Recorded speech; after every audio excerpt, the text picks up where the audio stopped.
We like to think we are the masters of our world, but these cases prove otherwise. Today, we look into the traveler from a country that doesn't exist, the white mark rule of the Appalachian shadows, and the terrifying lizard man of the swamps. These stories defy all logic. Before we dive in, let us know in the comments where you are watching from. We'd love to see how far our community reaches. Stick around, it's about to get haunting. Let's begin. In the sweltering July of 1954, often cited as the definitive year of the legend, a well-dressed, middle-aged man arrived at Haneda Airport in Tokyo. He appeared to be a typical businessman, but when he reached customs, the world as we know it began to fracture. He spoke fluent French, some Japanese, and several other languages. When asked where he was from, he pointed to a country nestled between France and Spain. He called it Taured. He presented a legitimate-looking passport issued by the Kingdom of Taured, stamped with visas from previous business trips across the globe. The mystery lies in the fact that Taured does not exist.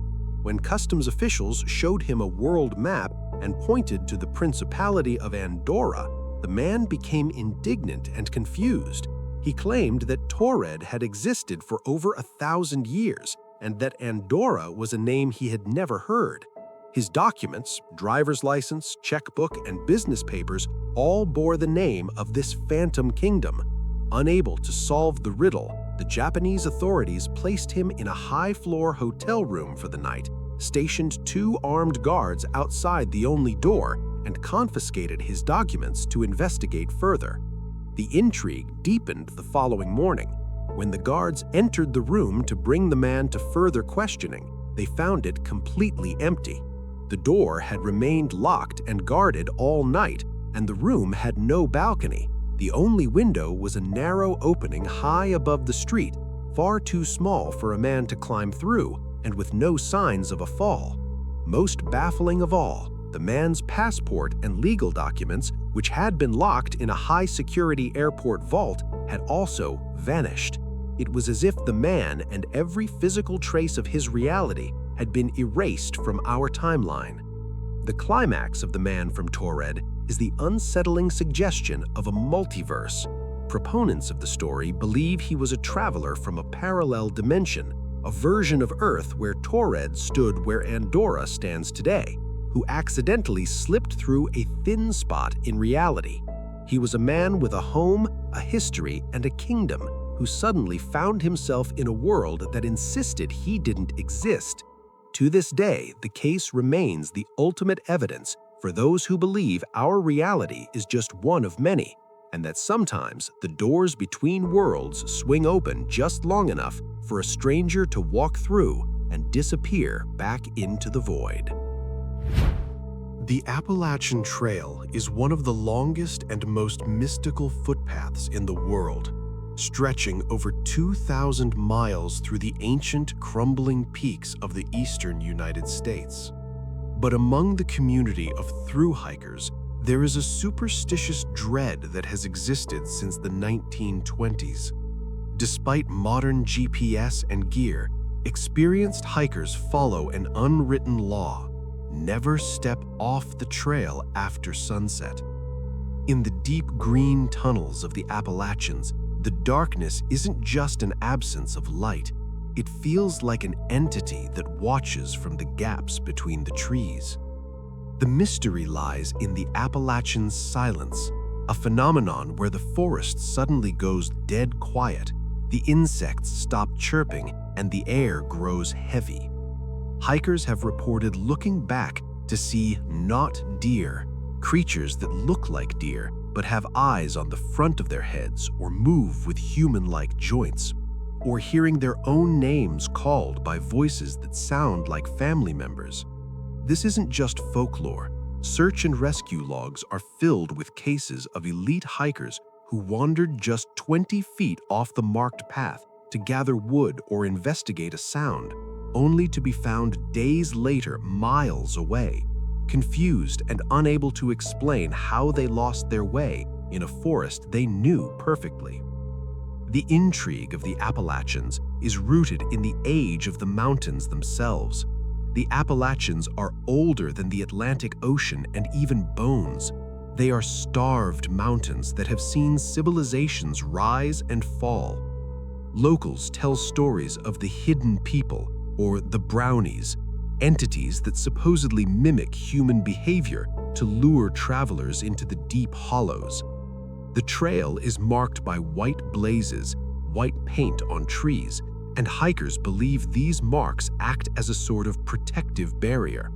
To step off the path at night is to leave the sanctuary of the human world and enter a realm where the laws of physics and biology seem to warp. The climax of the Appalachian shadows is the realization that the mountains don't want to be conquered. The sheer number of people who vanish without a trace, leaving behind full backpacks and untouched campsites, suggests that something in these woods knows how to erase a human being. Whether it's a geographical anomaly, a primitive predator, or something much older, the message is clear. The trail is a thin ribbon of safety in a vast, hungry wilderness. When the sun dips below the ridge, you stay on the white blazes, or you become part of the mountain's long memory. On the evening of October 11, 1973, Charles Hickson and 19-year-old Calvin Parker were fishing off a pier on the Pascagoula River in Mississippi. The quiet night was suddenly shattered by a buzzing sound and a blue light reflecting off the water. An oval-shaped craft, glowing brilliantly, descended from the sky and hovered just a few feet above the ground. 3 strange creatures emerged. They didn't look human. They had wrinkled gray skin, pointed ears, and, most terrifyingly, sharp, crab-like claws instead of hands.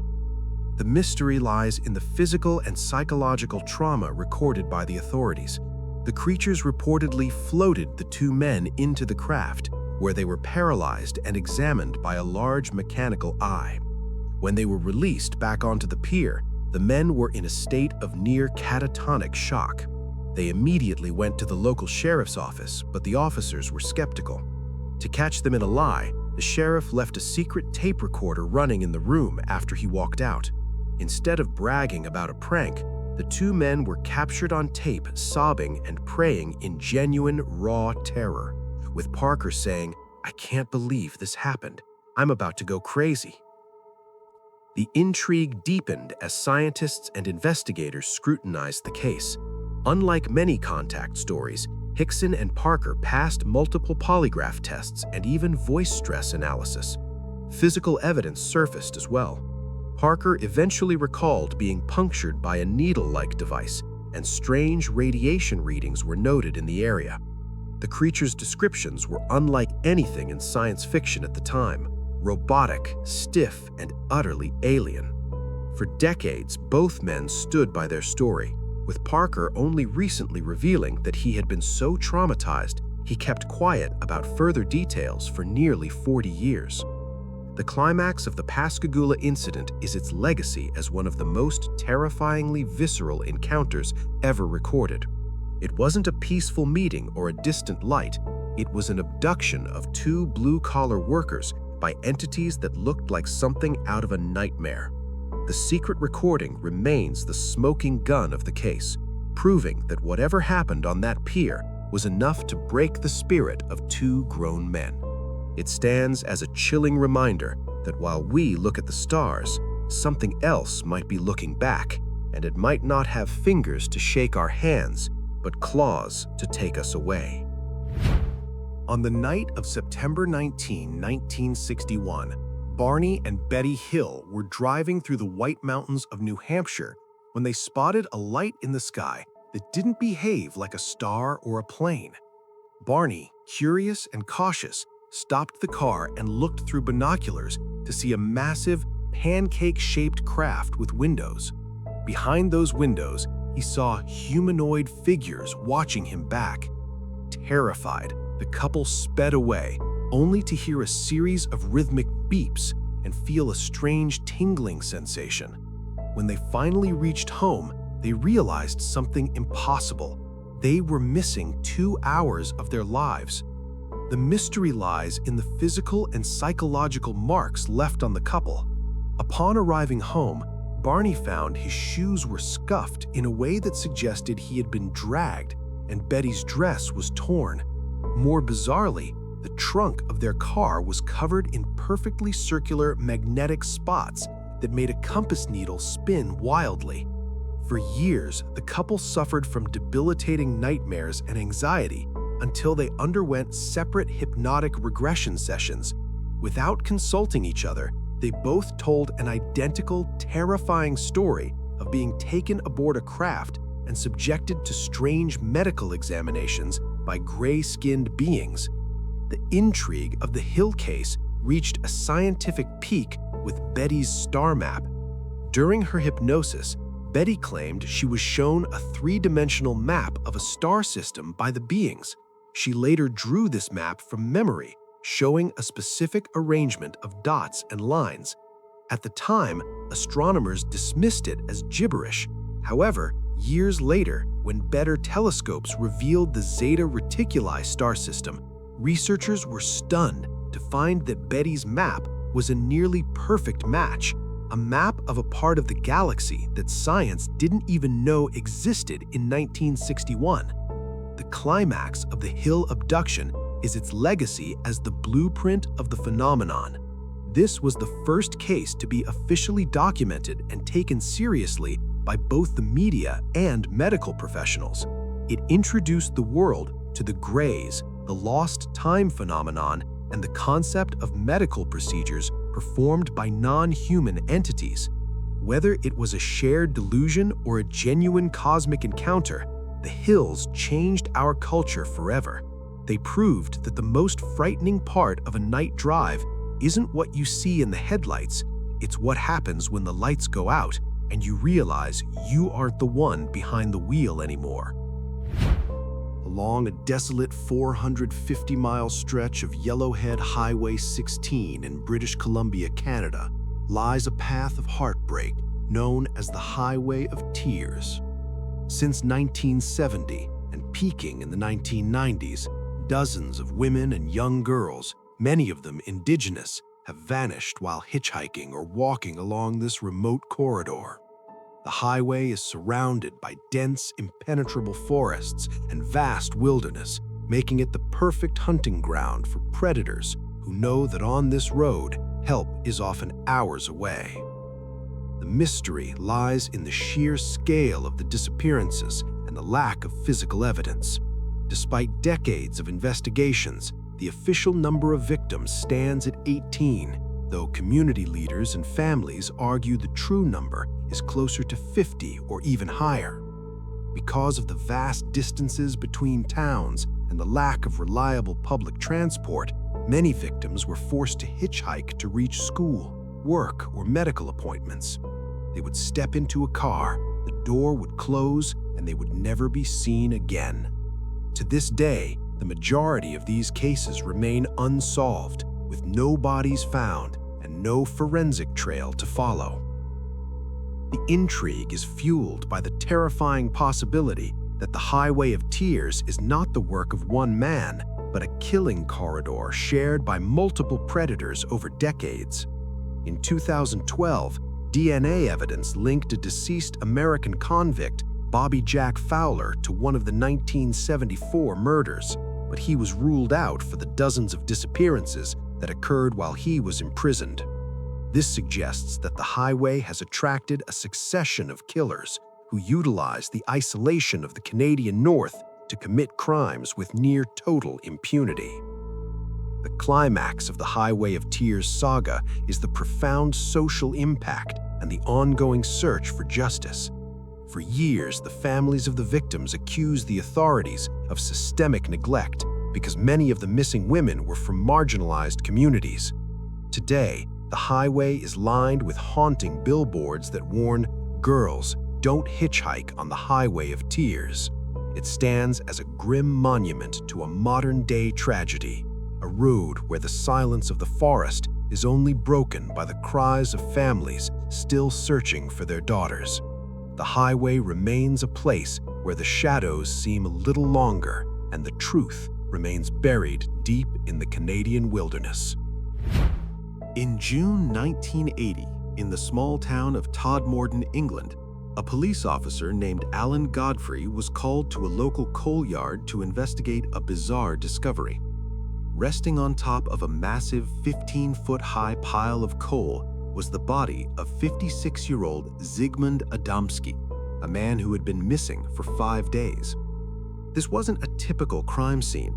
Adamski was lying on his back, eyes wide open, with a look of pure terror frozen on his face. The most disturbing detail? There were no footprints in the coal dust leading up to him, and his clothes were neatly buttoned, but his shirt and coat were missing. The mystery lies in the physical impossibility of Adamski's position. To reach the top of that coal pile, a person would have to climb a steep, shifting slope that would leave massive disturbance and coal dust everywhere. Yet the coal around Adamski was perfectly smooth. Furthermore, despite being missing for 5 days, he only had 1 day's worth of beard growth. On the back of his neck and head were strange, oozing, ointment-like burns that the local coroner could not identify, substances that defied chemical analysis and seemed to have been applied with surgical intent. The intrigue deepened 6 months later when Officer Godfrey had his own encounter. While on patrol, he encountered a diamond-shaped craft hovering above the road. He tried to radio for backup, but his equipment failed. He then experienced lost time, blinking and finding himself 30 yards further down the road, his boots split open and his mind filled with fragmented memories of a clinical room and small non-human figures. The connection between Godfrey's sighting and the impossible placement of Adamski's body suggested that the coal yard wasn't a dump site, but a drop-off point from above. The climax of the Todmorden mystery is the official silence that followed a series of inexplicable events. The coroner eventually recorded an open verdict, admitting he could not explain how Adamski got to the top of the coal or what caused his heart to simply stop out of sheer shock. Alan Godfrey, a respected officer, was eventually forced out of the force for speaking the truth about what he saw. The case remains the most credible UFO-related death in British history, a story of a man who vanished from a street corner and was returned to a place where no human feet could tread.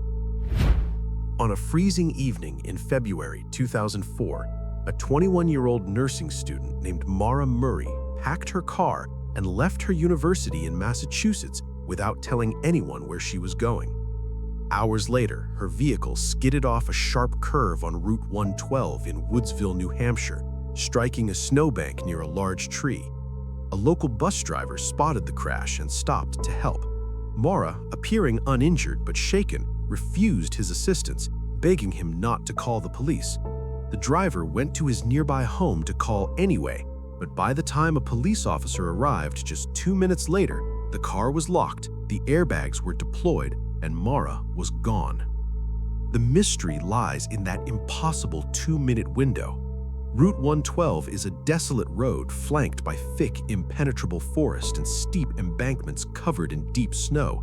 Search dogs were brought in, but they lost her scent just 100 feet from the car in the middle of the road, suggesting she didn't wander into the woods but vanished directly from the asphalt. There were no footprints leading into the trees, no sounds of another vehicle stopping, and no signs of a struggle. In the time it took for a neighbor to hang up the phone and look back out the window, a human being had effectively blinked out of existence. The intrigue of Mara Murray's disappearance is fueled by the baffling clues found inside her abandoned car. Police discovered a map to Burlington, Vermont, printed directions to a condominium complex she had no connection to, and a box of red wine spilled across the upholstery. Most disturbing was a stuffed monkey and a diamond ring found in the vehicle, items she cherished but had left behind. In the days following her disappearance, her father received a strange, silent voicemail that consisted only of what sounded like rhythmic breathing and muffled sobbing, tracing back to a calling card that couldn't be located. The climax of the Mara Murray case is its status as the first great mystery of the digital age. For over 2 decades, Thousands of amateur sleuths have picked apart every second of those 2 minutes, yet no trace of her, no clothing, no remains, no cell phone signal has ever been found.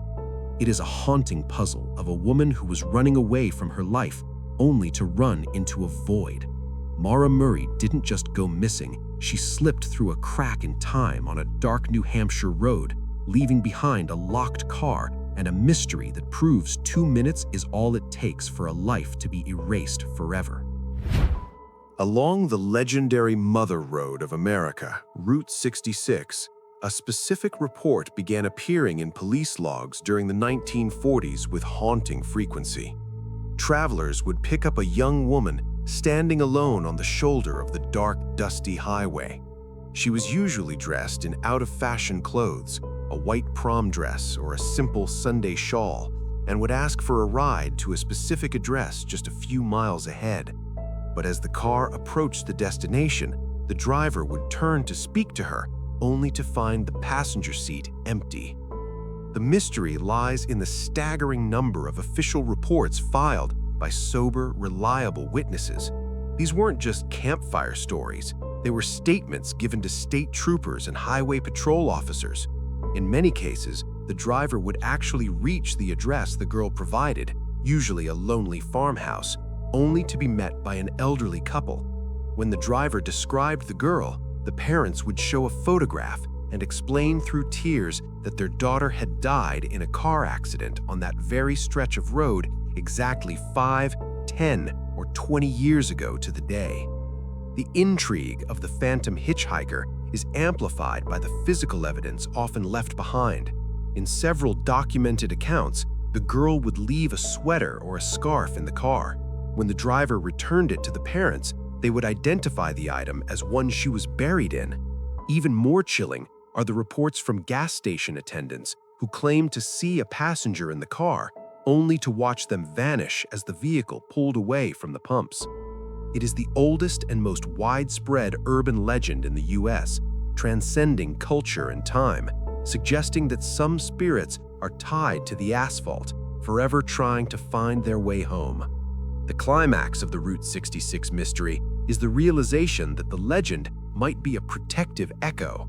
Many long-haul truckers believed that picking up the phantom was a sign of impending danger and that her appearance served as a warning to slow down before the next sharp curve. Whether she is a glitch in time or a lingering soul, the phantom hitchhiker remains the ultimate symbol of the American road, a place where the line between the living and the dead is as thin as a layer of highway dust. To this day, some drivers refuse to stop for hitchhikers on Route 66, fearing that the person they let in might be the one who never leaves. On the afternoon of April 24, 1964, Lonnie Zamora, a veteran police officer in Socorro, New Mexico, was chasing a speeding car when he heard a roar and saw a flame in the sky. Thinking a dynamite shack had exploded, he ditched the chase and raced toward a gully. What he found there was not an accident, but a confrontation with the unknown. In the middle of the desert stood a brilliant white, egg-shaped craft resting on 4 metallic legs. Next to it stood 2 small figures dressed in white coveralls who seemed startled by his arrival. The mystery lies in the credibility of the witness and the physical evidence left behind. Zamora was a highly respected officer, known for his lack of imagination and strict adherence to facts. As he approached on foot, the entities vanished into the craft, and the object began to emit a deafening roar and a blue flame, rising rapidly into the sky.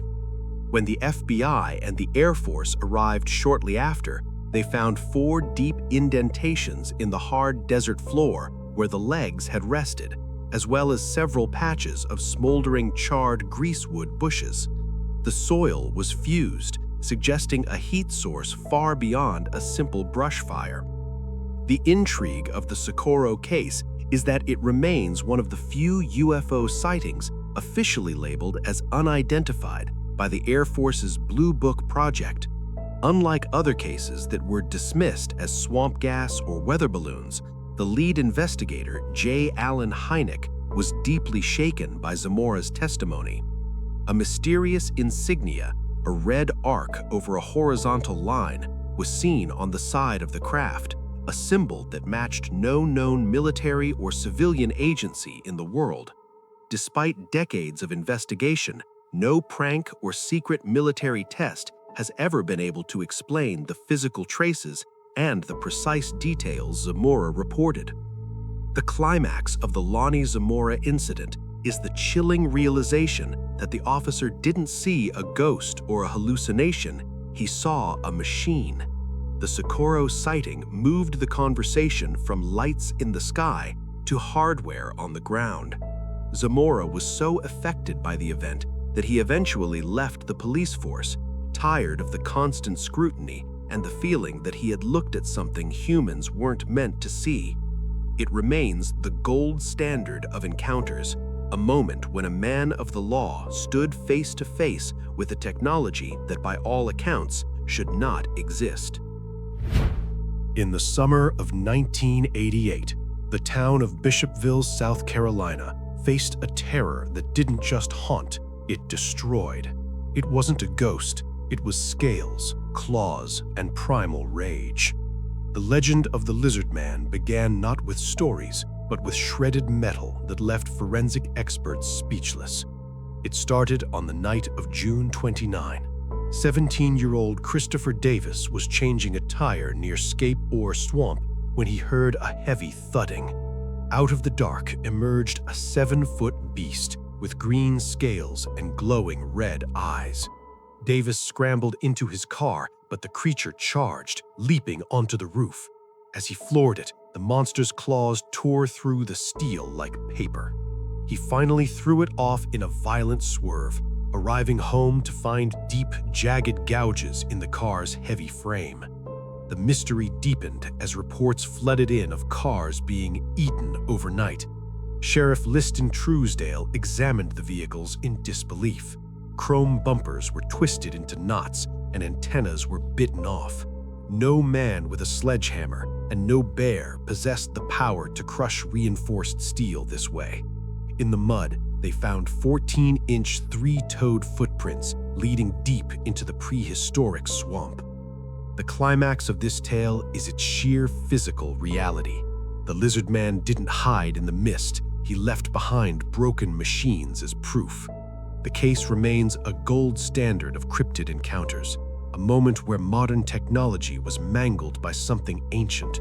The swamps of the South still keep their secrets, reminding us that we are not the masters here, and our strongest machines are nothing more than fragile toys to the things that watch from the shadows. 10 stories that prove we know far less about our world than we think. Which case felt the most real to you? Let me know in the comments. I read them all. Don't forget to subscribe for more investigations. Thanks for watching. This is Real Unexplained Events. Stay safe and keep looking behind you. See you next time.